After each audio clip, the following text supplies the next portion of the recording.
अस्सलामुअलैकुम। Class 9th chapter 1 से हमारा टॉपिक है कंपाउंड। इससे पहले एलिमेंट वाला टॉपिक भी मैंने कवर कर दिया था, लेकिन वीडियो शायद ज़्यादा लंबी हो जाती, तो फिर मैंने इसको 2 हिस्सों में डिवाइड कर दिया। ठीक है। और तो कंपाउंड, सबसे पहले हम एलिमेंट को हल्का सा रिवाइज करते हैं। एलिमेंट हमने पढ़ा था कि सेम टाइप ऑफ एटम, एक ही तरह के जब एटम्स आपस में बॉन्ड बनाएंगे तो एलिमेंट बनेगा। ठीक है, या वो इकट्ठे होंगे तो एलिमेंट बनेगा। तो जब डिफरेंट टाइप ऑफ एलिमेंट्स यानी 2, 3 या 4 तरह के एलिमेंट्स आपस में रिएक्ट कर जाएं तो फिर जो चीज़ बनेगी उसको हम कहेंगे कंपाउंड। जैसे हाइड्रोजन था एलिमेंट, ऑक्सीजन था एक दूसरा एलिमेंट, लेकिन जब दोनों कंबाइन करेंगे तो बनेगा वाटर, H2O।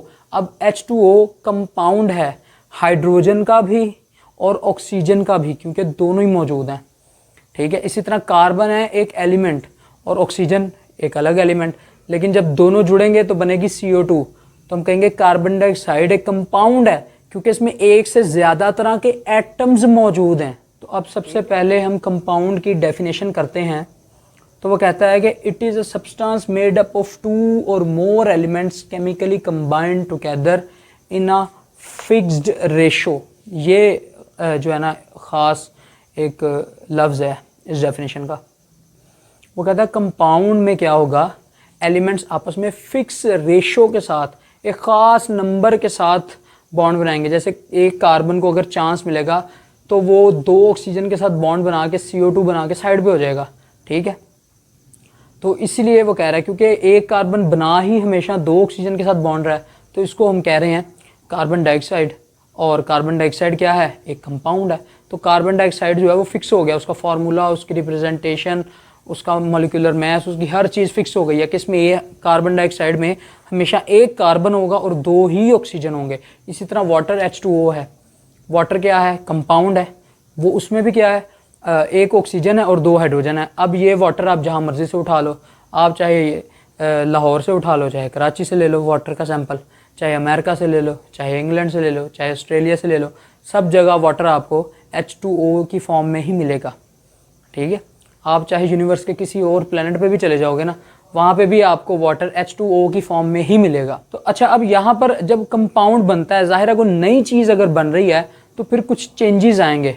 तो वो चेंजेस क्या है कि एलिमेंट्स जो हैं वो अपनी प्रॉपर्टी लूज़ कर देंगे। एलिमेंट की जो प्रॉपर्टी थी वो गायब हो जाएगी, ख़त्म हो जाएगी और कोई नई प्रॉपर्टी आएगी। जैसा कि अगर मैं वाटर की बात करूँ तो हाइड्रोजन और ऑक्सीजन के आपस में जुड़ने से बनता है। तो हाइड्रोजन एक ऐसी गैस है जिसको बड़ी तेज़ी से आग लगती है। ठीक है, यानी इसको आग लगती है, ये जल सकती है, जबकि ऑक्सीजन जलने में मदद करती है। ऑक्सीजन के बगैर कोई भी चीज़ जो है वो आग नहीं पकड़ सकती। तो दोनों चीज़ें आग जलाने में मदद करती हैं, लेकिन जब ये दोनों एक बार जुड़ जाती हैं, आपस में केमिकल बॉन्ड बना लेते हैं, तो बनता है पानी, और ये पानी उसी आग को बुझा देता है। तो और देखें, hydrogen gas, oxygen gas, water liquid. ठीक है, टोटली चीज़ें चेंज हो जाती हैं। तो इसी वजह से वो कह रहा है कि जब कंपाउंड बनेगा ना, तो जिन एलिमेंट से बेसिकली वो बना था उनकी पहले वाली प्रॉपर्टीज़ ख़त्म हो जाएंगी, गायब हो जाएंगी। ठीक है, और नई प्रॉपर्टीज़ जो हैं वो हमें शो होंगी। ठीक है जी। अब वो कहता है कि जो कंपाउंड हमारे पास आएगा ना, जैसे कि वाटर है, मैं लिख देता हूँ आपको। जैसे हमारे पास फ़र्ज़ करो वाटर है, कार्बन डाइऑक्साइड है, तो ये जो कंपाउंड हैं वो कहता है इनको इतने आराम से, ये आसान नहीं है कि आप हाइड्रोजन को अलग कर लो और ऑक्सीजन को अलग कर लो। उसकी वजह ये मिक्स नहीं हुए, बल्कि इन्होंने आपस में बॉन्ड बनाया हुआ है। ठीक है, तो इस वजह से इनको अलग करना कोई इतना आसान काम नहीं है। इसलिए वो कह रहा है कि compounds can not be broken down into constituent elements bye simple physical method. कहता है अगर आपको लगता है कि बड़े आराम से शायद मैं इनको अलग कर लूँगा, तो ऐसा नहीं है। ठीक है, बहुत मुश्किल है। ठीक है जी, ये एक बार केमिकल बॉन्ड बन गया तो फिर तोड़ना ज़रा मुश्किल हो जाता है, टूट जाता है। ऐसा नहीं है कि पॉसिबल ही नहीं है, टूट जाएगा, बहुत मुश्किल हो जाएगा। ठीक है। अच्छा, अब यहाँ से आपने देखना है 2 एग्जांपल्स को। ये परसेंटेज जो है ना वो आपने याद भी रखनी है ज़रा। तो कार्बन डाइऑक्साइड के लिए क्या होगा, कार्बन अलग से होगा और ऑक्सीजन अलग से, ये आपस में केमिकल बॉन्ड बनाएंगे और बना देंगे कार्बन डाइऑक्साइड। ठीक है। अब अगर मैं इनकी बाय मैस रेशियो निकालूँ ना, तो कार्बन का मैस होता है, ये आगे टॉपिक्स आएंगे तो फिर वहाँ पे कवर हो जाएगा। फिलहाल बस वक्ती तौर पे आप याद कर लें, कार्बन का मैस होता है 12 और ऑक्सीजन, एक ऑक्सीजन जो होती है वो 16 होती है। तो यहाँ कितनी ऑक्सीजन है, 2 ऑक्सीजन के एटम्स है ना, ये देखो 2 हैं, तो कितना हो जाएगा, 32 हो जाएगा। तो कार्बन कितना होगा 12 और ऑक्सीजन कितनी होगी 32। ठीक है, अगर मैं इसी रेशियो को सिंप्लीफाई कर दूं, यानी इसको मैं 2 पे तकसीम कर दूं बार बार, तो मेरे पास सिंप्लीफाइड जो रेशियो निकलेगी ना वो होगी 3/8 की। तो कार्बन डाइऑक्साइड में हमेशा जो कार्बन की रेशियो है वो 3 होगी और ऑक्सीजन की रेशियो 8 होगी। या मैं ऐसे भी कह सकता हूँ, अगर मैं नंबर ऑफ एटम्स की बात करूँ, कि 1 कार्बन का एटम होगा और 2 ऑक्सीजन के एटम होंगे। ये मैथ्स के लिहाज से उसकी रेशियो है। अगर एटम्स के हिसाब से निकालेंगे तो वो 1/2 बनेगी। ठीक है, कार्बन डाइऑक्साइड के लिए। और सेम इसी तरह वाटर के लिए हाइड्रोजन होता है 1, इसका जो मैस है वो 1 होता है। ठीक है, तो हाइड्रोजन और ऑक्सीजन जब आपस में कंबाइन करेंगे तो वाटर बनेगा। तो हाइड्रोजन कितने हैं हमारे पास 2, तो 1 और 1 2 रेशो। ऑक्सीजन मैंने आपको भी बताया था 16 होता है, तो यहाँ पे 1 ऑक्सीजन है तो 16 आ गया। अब अगर मैं इसको सिंप्लीफाई करूँ, 2 से तकसीम कर दूँ, तो ये 1/8 की रेशो बन जाएगी। ठीक है जी। तो वाटर में हमेशा जो रेशो होगी हाइड्रोजन और ऑक्सीजन की बाय मैस के हिसाब से वो 1/8 होगी। और अगर बाय नंबर ऑफ एटम्स की बात करें तो वो 2/1 होगी। 2 हाइड्रोजन होंगे और 1 ऑक्सीजन होगा। ठीक है, इस तरह से आपने रेशियोज याद रखनी है। अब जो कंपाउंड है ना हमारे पास, कंपाउंड डिपेंड करेगा एटम्स कौन से एलिमेंट्स आपस में कंबाइन हुए हैं। पीरियोडिक टेबल अगर आप देखें पेज 48 पर, तो आपको 118 एलिमेंट नजर आएंगे। अब डिपेंड करेगा कौन से 2 3 4 कौन से पीरियोडिक टेबल में से कौन से ऐसे एलिमेंट्स हैं जो आपस में बॉन्ड बनाने लगे हैं। फिर उस हिसाब से जो कंपाउंड है उसकी टाइप डिसाइड होगी। ठीक है, अगर एक बहुत वीक, मैं वक्ती तौर पे बड़े सादे अल्फाज में आपको बता रहा हूँ कि अगर एक बहुत वीक एटम हुआ जो इलेक्ट्रॉन को ज़्यादा अच्छे से संभाल नहीं सकता, और दूसरी तरफ एक ऐसा एटम आ गया जो बहुत अच्छे से इलेक्ट्रॉन को संभाल सकता है, तो वो क्या करेगा, स्ट्रॉन्ग एटम वीक एटम से इलेक्ट्रॉन छीन लेगा। ठीक है, तो उससे क्या होगा, इलेक्ट्रॉन ट्रांसफ़र हो जाएगा। एक एटम में से कंप्लीटली इलेक्ट्रॉन बाहर निकल जाएगा और दूसरे के पास चला जाएगा। ठीक है, उससे होगा क्या, जिसमें से इलेक्ट्रॉन निकलेगा उसमें इलेक्ट्रॉन की कमी आ जाएगी। नेगेटिव चार्ज, इलेक्ट्रॉन पे नेगेटिव चार्ज होता है तो वो कम हो जाएगा। तो जिस एटम में से इलेक्ट्रॉन निकलेगा वो पॉजिटिव हो जाएगा और जिसके अंदर वो इलेक्ट्रॉन एंटर करेगा वो नेगेटिव हो जाएगा। ठीक है, तो अब ये पॉजिटिव और नेगेटिव क्या करेंगे, एक दूसरे को अट्रैक्ट करेंगे। ठीक है, अब जाहिर है पॉजिटिव है तो उसको नेगेटिव एक तरफ से तो अट्रैक्ट नहीं ना करेगा। अगर आपके पास मैग्नेट्स हों, आप एक मैग्नेट रखो, उसके इर्द गिर्द बहुत सारे मैग्नेट रख दो, सारे एक दूसरे को अट्रैक्ट करेंगे। सेम यहाँ पर होगा, पॉजिटिव को नेगेटिव इधर से भी अट्रैक्ट करेगा, सामने से भी, इधर से भी, इधर से भी, ऊपर से भी, नीचे से भी।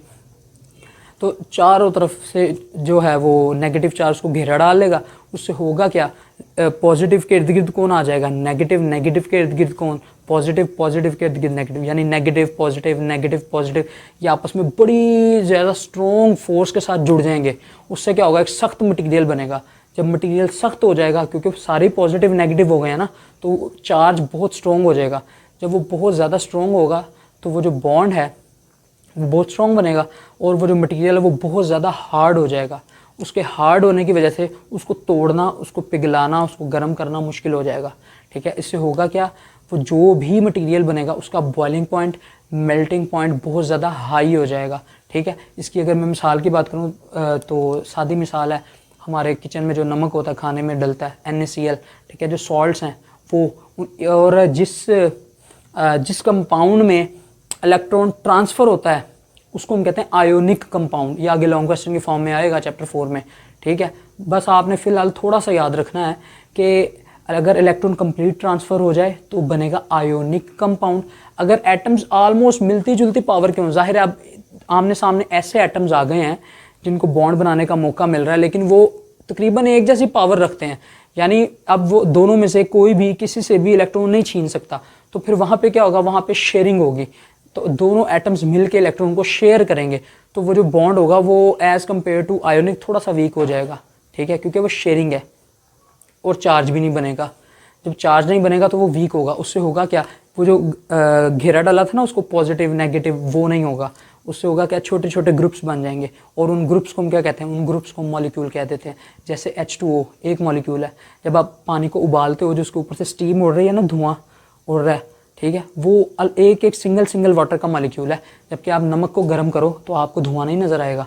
ठीक है, उसकी वजह ये है वो इतने स्ट्रॉन्गली जुड़े हुए हैं कि उनको अलग करना इतना आसान है ही नहीं। हमारा जो घर में मौजूद चूल्हा है वो इस काबिल है ही नहीं कि उसको अलग कर सके। ठीक है, लेकिन पानी को तोड़ना बहुत आसान हो जाएगा। पानी नहीं टूटेगा, यानी H2O नहीं अलग होंगे, लेकिन वाटर के मॉलिक्यूल से अलग हो जाएंगे। ठीक है, तो जो जब कंपाउंड में इलेक्ट्रॉन शेयर होगा तो कहलाएगा कोवेलेंट कंपाउंड, शेयरिंग को कहते हैं। ठीक है, ये लिखा है। और जब इलेक्ट्रॉन ट्रांसफ़र हो जाएगा, छीन लिया जाएगा, तो फिर हो जाएगा आयोनिक कंपाउंड। इनका मेल्टिंग बॉइलिंग पॉइंट ज़्यादा हाई होगा, इनका मेल्टिंग बॉइलिंग पॉइंट ज़रा कम होगा। ठीक है जी, इसकी एग्जांपल HClO2, ये आपको अक्सर ये मॉलिक्यूल फॉर्म में मिलेंगे। इनके लिए जो हम फार्मूला यूज़ करेंगे आगे जाकर आएगा एक, जो इनकी कैलकुलेशन के लिए, इनका मैस वगैरह निकालने के लिए जो हम एक लफ्ज़ इस्तेमाल करेंगे वो होगा मॉलिक्यूलर मैस, क्योंकि ये मॉलिक्यूल है तो इससे इसका जो मैस आएगा उसको हम कहेंगे मॉलिक्यूलर मैस या मॉलिक्यूलर फार्मूला।